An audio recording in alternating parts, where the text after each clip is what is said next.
પ્રોટોકોલને તોડીને એક જાહેરાત જ કરવી પડે એમ છે, ત્યાર પછી બીજી જાહેરાત થઈ શકે એમ છે. એટલા માટે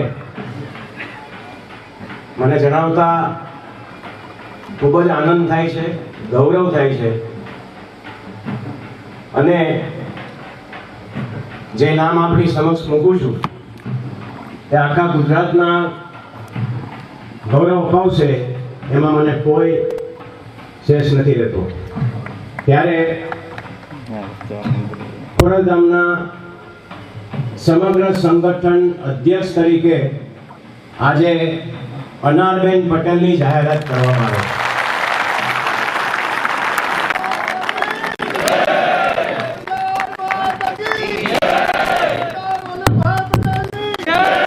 આપણે સૌ દરેશભાઈ પટેલે જે જાહેરાત કરી છે સંગઠન માટેના અધ્યક્ષ રૂપે આદરણીય અનારબેન પટેલને એક વખત તાળીઓના ગડગડાટથી એને સમર્થન આપીએ.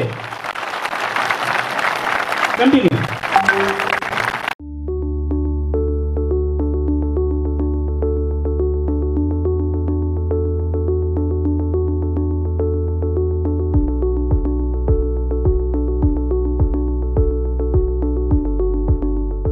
અનારબેન આપ પણ ત્યાં જ ઉભા રહેશો. અને હવે હું વિનંતી 27, 24, 25, 24, 23, 22, 21, 20, 18, 17, 16, 15, 14, 15, 16, 17, 6, 5, 4, 3, 2, 1. અને હવે જોવું છે કે ગણબી કુળના હાથમાં કેટલી તાકાત છે.